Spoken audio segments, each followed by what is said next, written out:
नमस्कार, P24 news media channel में मैं परमिला टंडन आप सबका स्वागत करती हूँ। हाल ही में आपने मुझे देखा होगा कि मुझे आशीर्वाद मिल रहा है हर गुरु से, कह सकते हैं। थोड़े दिनों पहले मेरी मुलाकात भागेश्वर धाम जी से हुई। उसके बाद किशोरी जी जो कि एक मोटिवेशनल स्पीकर और सिंगर हैं, और अब मुझे जो आशीर्वाद मिल रहा है श्री गुरु त्रिलोचन दर्शन दास जी का। सर, स्वागत है P24 न्यूज मीडिया चैनल में।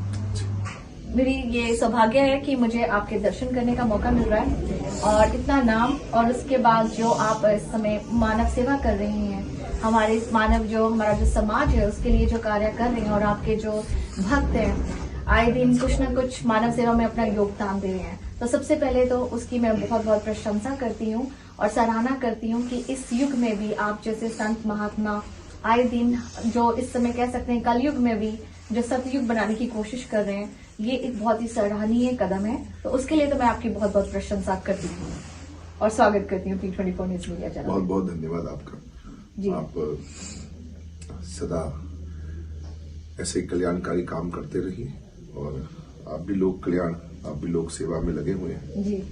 और आपका जो चैनल के माध्यम से मैं आपके श्रोताओं को आशीर्वाद देता हूँ, अपने अपने घरों में आप आनंद लें और नाम भगवान के नाम से जुड़े।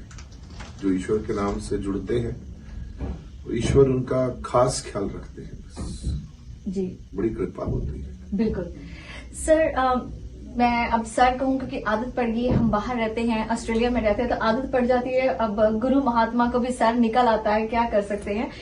खैर, मैं कोशिश करूंगी कि मैं आपको गुरु जी कहूँ कि बाबा जी कहूँ, आप बताइए। Whatever, thank you very much. आपके मन में जैसे भाव है जी, वैसे ही ठीक है जी। तो गुरु जी, ये जो आपकी जो ऑर्गेनाइजेशन है, दास धर्म ऑर्गेनाइजेशन, जब आपने ये ज्वाइन किया, मतलब क्योंकि मुझे जो पता चला आपके पिताजी ने भी जो थे इसी से उनका कार्य शुरू हुआ, तो उसके बारे में थोड़ा सा मुझे अगर आप थोड़ा सा बताएं इस ऑर्गेनाइजेशन के बारे में। हमारे गुरु महाराज जी बड़ी शक्तिशाली थे वो। हाँ जी। और बड़ी छोटी आयु में ही भगवान की कृपा से एनलाइटमेंट हुई जी 1971 में, और बस दिव्य शक्तियों के साथ, दैवी गुणों के साथ पूरे भारत को, और भारत से बाहर इंग्लैंड में आपने वो कार्य किए जो बहुत बहुत अलग तरह के जी। उस समय ना कोई मीडिया था, ना कोई जी न्यूज थी, ना कोई ज्यादा ये इंस्टाग्राम का, ना कुछ यूट्यूब वगैरह कुछ जनसंचार।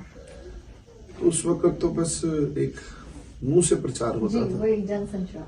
उस समय भी फिर महाराज जी की कृपा से जो फिर महाराज जी का जो सैलाब जो उमड़ा, जो संगत में जो कृपा हुई उनकी, प्रिंस चार्ल्स जो आज किंग चार्ल्स है, उन्होंने पहली अपनी रॉयल चैरिटी बनाई थी।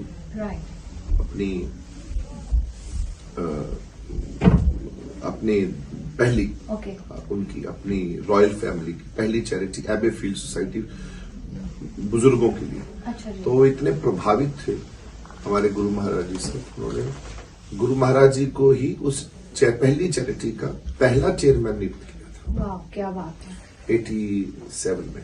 राइट। तो इस कारण से रॉयल फैमिली भी प्रभावित थी गुरु महाराज जी के कार्यों से जी। तो आप सोच लीजिए कितनी बड़ी उनकी उस समय कृपा रही होगी कि ये सब हुआ।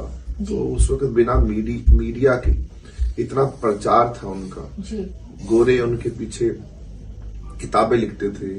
एक लेडी है शर्ली जी, तो उसने एक किताब लिखी थी movements with the master. Movements with the master. वो अपने गुरु के साथ जितना उसने समय बिताया, उसने बड़ी किताब लिखी। तो उसमें वर्णन किया था कि मैंने अपने इन गुरु महाराज जी को, इनको मैंने ईसा मसीह के रूप में दर्शन किए। अच्छा। तो ये सब बड़ी कृपा है। तो उन्हीं की कृपा से ही आज हम पूरे विश्व में आज हम लोगों का पूरा प्रचार है जी। और हमारे गुरु जी जो थे नाम के प्रचारक थे, भगवान से जोड़ने का काम करते थे जी। तो गुरु जी, जब अभी थोड़ी देर पहले हम भोजन करते हुए आपसे बातचीत कर रहे थे, इस समय जो हालात चल रहे हैं हर तरफ, एक तरफ तो युद्ध के हालात हैं और दूसरी तरफ हमारे जो साधु महात्मा हैं, आप हैं और भी हमारे ऐसे गुरु हैं जो कि इस समय देश विदेश में जाकर शांति का संदेश दे रहे हैं हर जगह। तो ये अभी जैसे कि आपने भी बताया कि ये साल ही कुछ ऐसे हैं, तो इस सिचुएशन में आप जो क्या कहना चाहोगे? ये जो देशों में लड़ाइयां लगी हुई हैं, एक वक्त आता है जी, और अगर ज्यादातर लोग अगर ये ध्यान दें कि जी, समय बदलता रहता है, जैसे अभी सर्दियां यहाँ चल रही हैं ऑस्ट्रेलिया में, तो रात लंबी हो गई, दिन छोटे हो गए। हाँ जी, गर्मियां आएंगी तो दिन लंबे हो जाएंगे और रातें छोटी हो जाएंगी। बिल्कुल। ऐसे ही कभी कोई जो कंट्री के ऊपर कोई क्रोपी आती है, कंट्री टू कंट्री में कहीं ना कहीं कोई घटना दुर्घटना ऐसी होती है, कभी नेचुरल डिजास्टर्स आने, कभी उनकी बुद्धि पर असर हो जाना और गलत फैसले लेने, ये सब भगवान की एक रचना है और उसका सारा सिस्टम, उसका सारा plan A, plan B, plan C, plan D सब भगवान ने बना रखा है जी, उसी तरह चल रहा है जी, और उसको कोई बदल नहीं सकता। उसको प्रारब्ध कहते हैं और उसी को ही डेस्टिनी कहते हैं। हाँ जी, उसको ही उसी तरह हो रहा है जैसे भगवान जी ने नियति रखी है। बिल्कुल। अनहोनी होनी नहीं, होनी हुए सो हुए। तुलसी भरोसे राम के, निर्भय होके सोए। जी, तो जो हो रहा है वो ऐसा होना ही था, ओके, तो वैसे ही हो रहा है। और अगर डिसीजन ठीक हो जाएंगे तो ठीक हो जाएगा सारा कुछ। जी, अगर इंसान डिसीजन गलत लेता है तो उन्होंने फिर धक्के खाने, लड़ाइयां झगड़े ही होने। घर में अगर आप डिसीजन गलत लेंगे तो पति पत्नी में लड़ाइयां हो जाती हैं। हाँ जी, अगर आप बच्चों में डिसीजन गलत लेंगे तो बच्चों की परवरिश खराब हो जाती है, बच्चों की पढ़ाइयां खराब हो जाती है। बच्चा अगर गलत डिसीजन ले ले तो पढ़ाई ठीक से नहीं कर पाता। और आप गाड़ी चलाते हुए गलत डिसीजन ले लें तो आप रेड लाइट क्रॉस कर लेते हो, हाँ जी। घर में टिकट आ जाती है। अगर चलते चलते घबरा गए और डिसीजन गलत ले लिया तो गाड़ी ठुक भी सकती है, एक्सीडेंट भी हो सकता है। तो ये सब आपके फैसलों पर टिका है। एक चीज मैं कहना चाहती हूँ, डिसीजन की बात की आपने, तो कुछ लोग कहते हैं कि जो डिसीजन होता है ये भी जो दिमाग में आता है कई बार भगवान की वजह से आता है। नहीं, ऐसा नहीं है? भगवान जी इंटरफेयर नहीं करते। अच्छा, उनके साथ ये दिमागी interfere- बुद्धि, इंसानी बुद्धि है। ये अपने ही कर्म है। आपने जैसी शिक्षा ग्रहण की है वैसे ही डिसीजन आप लेते हो। और जो आप जन्म लेते हो वो 3 तरह से आपका जन्म जो है 3 तरह से बंधा है, पूर्व, संचित और क्रियामान कर्म। अच्छा जी, हाँ, जो पूर्व कर्म है वो जो आपने पुराने जन्मों में कर्म किए, हाँ जी, अच्छे किए बुरे किए, उसका रिजल्ट आपके को भोगना पड़ेगा। अच्छा, और जो संचित कर्म जो बैंक में जुड़ गए वो भी बैंक से आपको थोड़े थोड़े मिलते रहते हैं। ब्याज समय, कर्म ब्याज समेत नहीं मिलते, कर्म तो आपके अपने ही है।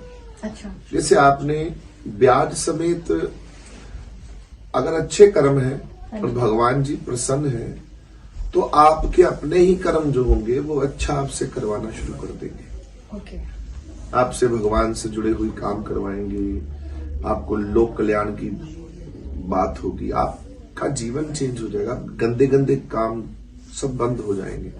आप वही हैं पर आप एकदम कंचन होगी, एकदम प्योर हो गई आत्मा। तो वो जो कर्म जुड़े हुए हैं और जो पूर्व कर्म है और जो क्रियामान कर्म का मतलब है जो आप खुद अपने हाथ में है कि मैं आज अपने कर्म चेंज करना चाहता हूँ। मेरे पुराने संस्कार खराब हैं जिस कारण से मुझे प्रॉब्लम आ रही है, तो मैं नए संस्कार अच्छे कर लूं। जी, आज तो ठीक कर सकता हूँ, वो मेरे हाथ में, जो क्रियामान कर्म कहते हैं। जी, तो इस कारण से ये 3 कर्मों पर ही आपका जीवन टिका हुआ है। जी, तो उसी से आपका जन्म चल रहा है और उसी से ही आपको सारे काम आपके वैसे ही होते हैं। उसमें भगवान जी का इंटरफेयर बहुत कम है। हाँ, भगवान जी कब आते हैं जब आप भगवान जी पर छोड़ देते हैं सब कुछ।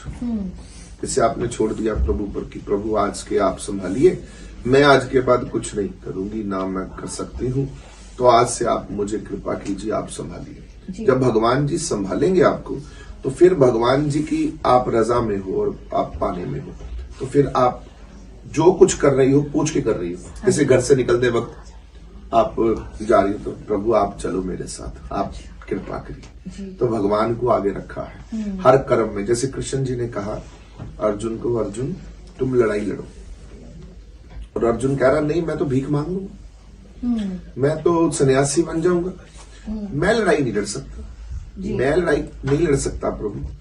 प्रभु बोले ठीक है, मैं कुछ भी मुझे काम दे दो मैं वो कर लूंगा। तो भगवान बोले अच्छा ठीक है, फिर एक काम करो, मेरा नाम जपो, तुम कृष्ण कृष्ण करो, और लड़ाई कर रहे हो तो लड़ाई भी तुम मत करो, तुम केवल कृष्ण कृष्ण करो। यहां बैठ जाओ और आंख बंद करके कृष्ण कृष्ण करो। अब आंख खोल कर खड़े हो जाओ और कृष्ण कृष्ण करो, ध्यान कृष्ण कृष्ण कृष्ण कृष्ण। कृष्ण खुद ही तुमसे लड़ाई करवा लेगा। यह है पाने में जीना। युद्ध के मैदान में भी नाम जपना है जी। कि भगवान आपको वहां पर भी कृपा करे जी। अगर आप कुछ भी कर रहे हैं आपको भगवान से पूछ के करना। पानी भी पीना, प्रभु जी पानी पी रहा हूँ, आप भोग लगाओ और आप आज्ञा दीजिए मैं पी लूं, लंगर खा सकता हूं मैं, आप प्रसाद बनाओ भोग लगाओ, मैं बाहर जा सकती हूँ, आप प्रभु चलोगे मेरे साथ। आपने अगर गंदे काम करने के लिए भी जाना है कहीं पर, लड़ाई करने के लिए, किसी को मारने पीटने या किसी गंदे आचरण से आपकी सोच ऐसी है, कुछ भी गलत काम करने के लिए जा रहे हो, शराब पीने या कुछ करने, तो आप भगवान जी को अगर साथ लेके जाएंगे तो वो नहीं करने देंगे। इसलिए हर कर्म में भगवान जी को शामिल करो तो भगवान जी इंटरफेयर करेंगे। बिल्कुल, मैं स्माइल कर रही थी जब आप बोल रहे थे। रीजन बीइंग की जैसे आपने कहा कि जब आप पे कृपा होती है, जब आपके कर्मों का जो पिछले कर्मों का जो होता है फल मिलता है, तो भगवान आपको अच्छे अच्छे लोगों से मिलाता है। तो ये कह सकते हैं कि मुझ पे इस समय बड़ी कृपा चल रही है कि मुझे संतों के लगातार दर्शन हो रहे हैं, और उनसे मतलब कि इंडिया में भी लोग कह रहे हैं कि भाई तुम बहुत लकी हो कि आपको इतने बड़े बड़े संतों के जिनके पास से दर्शन नहीं हो सकते थे, उनके आपको इतने पास दर्शन हो रहे हैं। तो ये कह सकते हैं कि मेरे लिए बहुत किस्मत की बात है कि मैं आज आपके साथ भी यहाँ पे बातचीत कर रही हूँ। जो अभी आपने कहा कि हमारे कर्मों का लेखा जोखा भी होता है। आज की जो जनरेशन है, अगर हम बात करते हैं, जो आज के जो बच्चे हैं, एक वो टाइम था जब हम थे, तो उस टाइम पे सोशल मीडिया, जैसे कि आपने भी बताया, सोशल मीडिया आ गया है। आज की जो जनरेशन है, आपको क्या लग रहा है कि उनका कहाँ फ्यूचर होगा? वो जो स्पिरिचुअलिटी की तरफ जा रही है या कट रही है? आपको क्या लगता है आने वाले टाइम में ये जो हमारे बच्चे हैं आजकल, जो सोशल मीडिया पे जो टिकटॉक है या और भी एप्स हैं, उनके साथ ज्यादा कनेक्टेड है, जैसे जहाँ तो वो फिल्मों के साथ कनेक्टेड है, रीलें बना रहे हैं, पढ़ाई में भी इतना ध्यान नहीं दे रहे हैं। लेकिन मैं देख रही थी कि अभी यहाँ पर की जो संगत है, यहाँ पे बच्चे भी जुड़े हुए थे, बैठे हुए थे। लेकिन ओवरऑल की बात करें भारत को लेकर, देश विदेश में लेकर, आपको क्या लग रहा है इन बच्चों की जो फ्यूचर जनरेशन, उनको लेकर क्या लग रहा है? बच्चे बदल रहे हैं, बच्चे अब इंटरेस्ट लेते हैं सारे। उनको तो देखो, उनका जो सिखाने का काम है वो माँ बाप का होता है जी। अच्छे संस्कार उनको सिखाने, भगवान से जोड़ के रखना। आप बच्चों को भगवान की तरफ लगाएंगे तो भगवान की तरफ चल पड़ेंगे। हाँ जी। आप उनको स्पोर्ट्स की तरफ लगाएंगे, स्पोर्ट्स की तरफ चल पड़ेंगे। हाँ जी। आप उनको आर्मी की तरफ लगाएंगे तो वो आर्मी के में जाके अपनी नौकरी कर लेंगे। हाँ जी। बिगाड़ेंगे भी बच्चों को खुद ही और संवारेंगे भी बच्चों को खुद ही। आप उनको पैम्पर करेंगे तो भी वो पैम्पर हो जाएंगे। आप उनको शिक्षा देंगे तो वो शिक्षा ले लेंगे। हर तरह से आपके बच्चे आप पर, माँ बाप पर डिपेंडेंट हैं।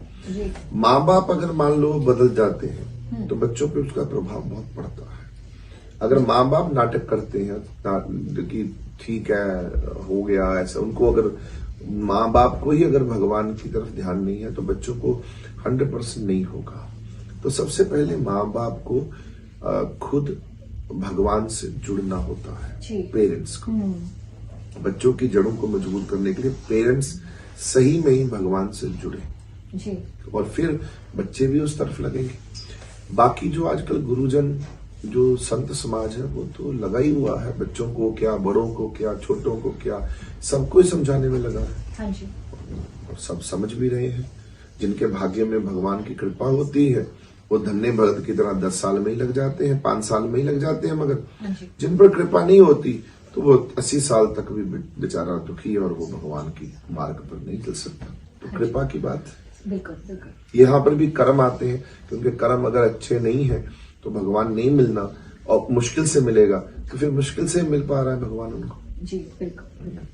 तो गुरु जी, जैसे अभी आप देश विदेश का भ्रमण कर रहे हैं, और आपके तो जो संत लोग, महात्मा जो आपके कह सकते हैं, जिन्होंने आपसे ज्ञान लिया है, दीक्षा ली है, आपके साथ जो जुड़े हुए हैं आपके भक्तजन, तो इस समय जो भारत का जो क्राउड है वही भारतीय लोग हमारे देश विदेशों में भी जुड़े हुए हैं। तो जो आपको कभी ऐसा फील होता है कि ये जो हमारे भारत का जो संत जो जुड़े हुए लोग हैं जिन्होंने ज्ञान लिया, वो बाहर आके चेंज हो जाते हैं, या उनके जो श्रद्धा अट्रैक्शन इन्फ्लुएंस्ड समय समय पे इन्फ्लुएंस होता है। छोटे बच्चे को इन्फ्लुएंस पड़ता है वीडियो गेम से, हाँ जी, थोड़ी देर फिर अक गया, फिर वीडियो गेम था जब मन अक गया तो छोड़ दिए, फिर इन्फ्लुएंस पड़ा क्रिकेट खेलो, बेसबॉल खेलो, जो उस क्षेत्र का इन्फ्लुएंस है। हाँ जी, यहाँ जो यहाँ रहेगा वहाँ का इन्फ्लुएंस पड़ जाएगा। यहाँ क्या चलता है आपके यहाँ पर, क्या चलता है बच्चों को? फूटी, ये बच्चे जो गेम्स जो स्पोर्ट में ज्यादातर फूटी में भी है, टेनिस में बस तो वहाँ इन्फ्लुएंस पड़ गया, वहां चले गए। थोड़ा सा और बड़े हुए, दोस्तों का इन्फ्लुएंस पड़ गया तो बाहर घूमने फिरने के लिए निकल हाँ जी, और डिफरेंट लेवल पे चले गए।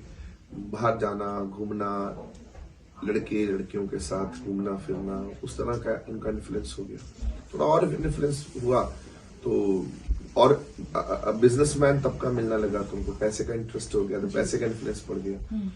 ये तो इन्फ्लुएंस है आप लोगों के ऊपर, प्रभावित होते रहते हो समय अनुसार, बदलते रहते हो। हाँ जी, तो आदमी तो वैसे ही है। आप इस कंट्री में इस कंट्री के पहनावे पहन लिए, इंडिया में तो वैसे वस्त्र पहन लिए, सो इट्स ऑल इन्फ्लुएंस्ड। अब मैं जानना चाहती हूँ कि जो आपकी ये संस्था है, मेरा ये क्वेश्चन था जब बागेश्वर जी भी आए थे यहाँ पे, कि हमारे जो संस्थाएं हैं, जैसे आपकी होगी या उनकी भी होगी, उसमें से जैसे आप लोग जो भी चैरिटी करते हैं, तो आप प्रमुखता किसे देते हैं? हमारे तो पेंशन प्लान्स चलते रहते हैं। हमारे जी। तो काफी गरीबों के लिए हम लोगों का स्कूल है। हमारा अभी हॉस्पिटल 140 बेड का बन रहा है, अगले साल उसका उद्घाटन, अभी 70% काम कहाँ पूरा पे हो बनवा चुका रहे है, हैं? दिल्ली में ही। दिल्ली में, ओके। और एक हम पंजाब में भी बनाएंगे। तो इसलिए ये सब चलते रहते हैं। ये तो बचपन से ही हम लोगों को यही सिखाया गया है कि जो साधु संत हैं, जो हमारे पास नीडी लोग आते हैं, हाँ द जी। Poor section of the society, तो आते रहते हैं। वो तो उनके लिए ही तो सब संत महापुरुषों का जो काम होता है वो हर एक वर्ग के लोगों के लिए काम होता है। जो अमीरों को चाहिए वो अमीरों को देते हैं, जो गरीबों को चाहिए वो गरीबों को देते हैं। और अमीर गरीब में मतभेद नहीं होता, सबको एक समान। जो लंगर बंट रहे हैं, हमारे तो 24 घंटे लंगर चलते रहते हैं। हमने कुंभ में जितना लंगर हम लोगों ने बांटा, किसी ने बांटा ही नहीं होगा। और मैं किसी की तुलना नहीं करना चाहता, आप वहां खुद जाकर देख लीजिए। हमारी उस पे इंस्टाग्राम पर एक एक चीज उसमें डली हुई है। वहां के अभी तक भी लोग नहीं भूले कि रोज का 70-80 हजार आदमी लंगर खा रहा था, और स्टील के बर्तनों में, और मुफ्त लंगर उनको प्यार से बट रहा था। कोई संस्था ने कुछ नहीं वहां ऐसा चलन किया जी, जो हम लोगों ने वहां किया। फिर लोगों को कृपा हुई। कोरोना में हमें स्पेशल 55 वार्डों में, हमारे 55 वार्ड्स हैं। हमारा जो वहां का जो इलाका है, दिल्ली की जहां हमारा आश्रम है, हाँ जी। लोनी साथ लोनी में में, लग सटा हाँ जी। हुआ, तो वहां पर 55 वार्डों को हमारा काम था लंगर बांटना। तो हमने कोरोना में लंदन तक हम लोगों ने ये कार्य किया, अभी तक भी चलता है। होमलेस लोगों को क्या बात। रेगुलर काम होता है, जी, कपड़े बांटने का काम चलता है, लंगर बांटने का काम चलता है, अभी भी लगा पड़ा है सारा काम, जी, जिसकी कोई तुलना नहीं कि हम कर रहे हैं, भगवान हमसे करवा रहे हैं। जी, ये सब संत महापुरुषों का कार्य करते रहना ही है कि हर वर्ग के लोगों को, कि हे प्रभु, हर वर्ग का जिसको जो चाहिए उसको मिल, जो मांगे ठाकुर अपने ते सोई सोई देवे। जो भगवान जी से जो मांगे उसको वो मिलना चाहिए। अगर भूखे को अन्न चाहिए तो उसको अन्न मिले। और हम रेगुलरली हर महीने नेत्र के लिए, आज हमारा 8 साल 9 साल से ऊपर हो गया, लगातार एक जगह पर हर महीने 1000 ओपीडी होती है, उसमें से 400-500 लोगों को ऑपरेशन आंखों का करवाते हैं। तो ये लगातार हम लोग करवा रहे हैं। तो इसलिए कोई तुलना नहीं है कि हम कर रहे हैं, ये तो भगवान ने हमको अक्ल दी है। तो हम थोड़ी सी भगवान के कार्य में अपना थोड़ा सा हाँ, खुद का योगदान है। प्रभु हमें अच्छा रहना है और समाज की, राष्ट्र की सेवा करनी है, तो वही कर रहे हैं हम लोग। एक चीज है, मैं जो बात करना चाहती हूँ कि एजुकेशन की, जो हमारा एजुकेशन सिस्टम है, चाहे वो भारत में हो, जब हम अब क्योंकि हम वहां पे रहे थे, उसके बाद जब मुझे यहाँ पे आने का मौका मिला ऑस्ट्रेलिया में, जो मुझे जिस चीजों ने ज्यादा प्रभावित किया वो यहाँ क्या है, एजुकेशन सिस्टम। सबसे बड़ी बात है कि यहाँ पे, मैंने बागेश्वर जी से भी कही थी कि लाइब्रेरीज, हर सुबर्ब में लाइब्रेरीज है। हमारे हर सुबर्ब में 400 से 500 मंदिर हैं। तो यहाँ की जो लाइब्रेरीज हैं, वहां पे कंप्यूटर्स हैं, फ्री गेमिंग सिस्टम है, बुक्स हैं, और पूरी काउंसिल और बहुत सारे लोग वहां पे, ऐसा कम्युनिटी हॉल बनाया जाता है कि फ्री में वो आके अपने प्रोग्राम्स कर सकते हैं। लेकिन हमारे को आज, हमारे देश की जो पॉपुलेशन है ना जी, आप बात कर रहे हो 150 करोड़ आदमी, हाँ जी, और आपके देश की जो पॉपुलेशन है कितनी है? 25 मिलियन। आप तुलना नहीं कर सकते। नहीं, मैं यहाँ पे तुलना तो नहीं कर रही। आप 25 मिलियन को व्यवस्था देनी, हम आप दे दीजिए हमको भारत नहीं, में, मेरा मतलब हम ये ऐसा था। सुंदर भारत में उनके लिए व्यवस्था कर देंगे 25 मिलियन के लिए कि पूछिए मत। भारत इतना बड़ा है और इतने ज्यादा लोग हैं, जी, यू कांट डू। नहीं, मेरा आप मतलब ये, आप इतनी व्यवस्था करने के लिए भारत को शांतिपूर्वक 50 साल शांतिपूर्वक चाहिए। जी, ये कंट्रियों ने लड़ाइयां नहीं देखी, जी, इन्होंने राज किए नहीं, मेरा, और देखो लूटपाट के सब कुछ बनाया है। हमारा राष्ट्र लुटता रहा है, कभी मुगलों से, कभी गोरों से। तो हम लोग अभी 47 में आजाद हुए और आजादी के बाद फिर लुटते रहे, कांग्रेस सरकारों से, दूसरी सरकारों से, अपने घर की सरकारों से।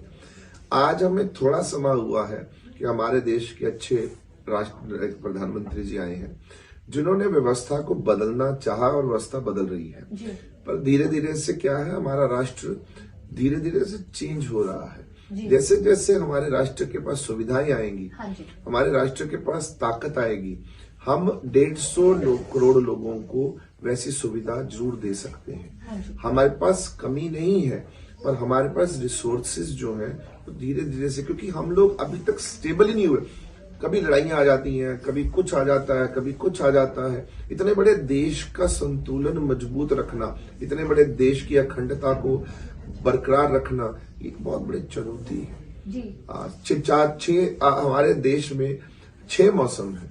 आप बता दो किसी दूसरी कंट्री में 6 मौसम हो? एक समय पर बर्फ पड़ रही होती है और एक समय पर गर्मी होती है हमारी कंट्री में, ये सिर्फ भारत में देख पाएंगे। अभी आप देख लीजिए, सियाचिन बॉर्डर पर बर्फ पड़ रही है और आप नीचे चले जाइए तो गर्मी है।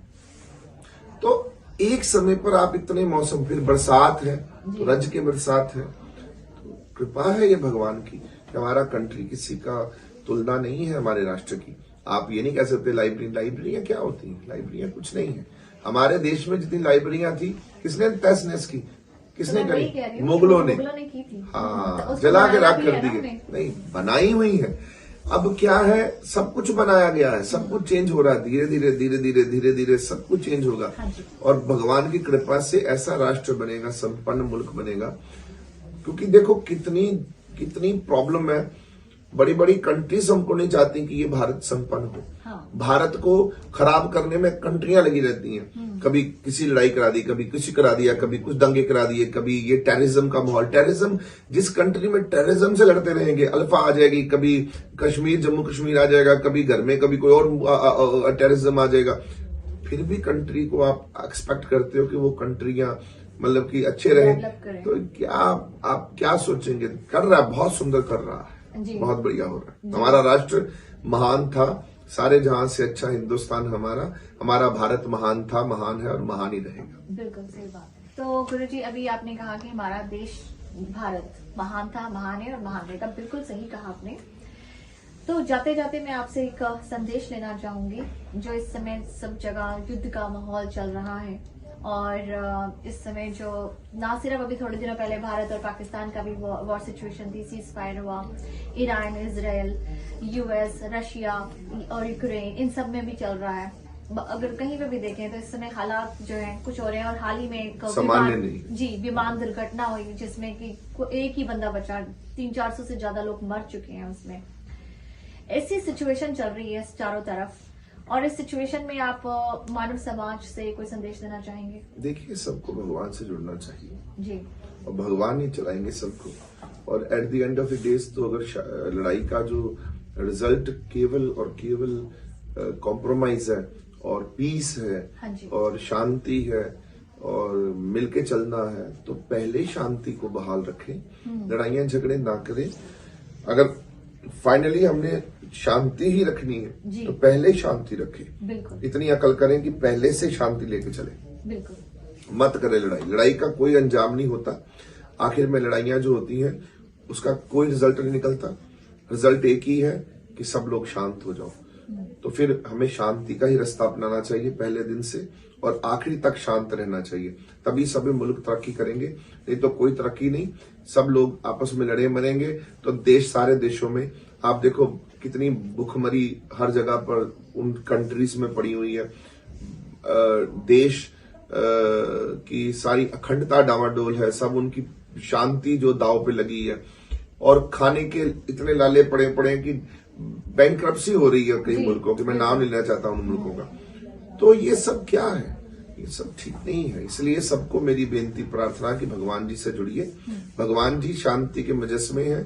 शांति कायम करने में भगवान जी जो कृपा करेंगे, सबकी मनुष्यता पे कृपा होगी, सब वर्ग पर कृपा होगी, सब दुनिया पे कृपा होगी। सारी दुनिया भगवान जी की बनाई हुई है। तो भगवान भगवान करें, अपने आप भगवान जी कृपा करेंगे, अकल देंगे, बुद्धि देंगे सबको, और सब शांत रहेंगे। जी। तो ये थे संत त्रिलोचन दर्शनदास जी, और हमसे बात करने के लिए, P24 न्यूज मीडिया चैनल से बात करने के लिए आपका और आपके जो यहाँ पर जिन्होंने ये कार्यक्रम में ऑर्गेनाइज किया है, आपकी सारी ऑर्गेनाइजेशन का मैं धन्यवाद कर रही हूँ। आपका शुक्रिया, धन्यवाद। सादर प्रणाम।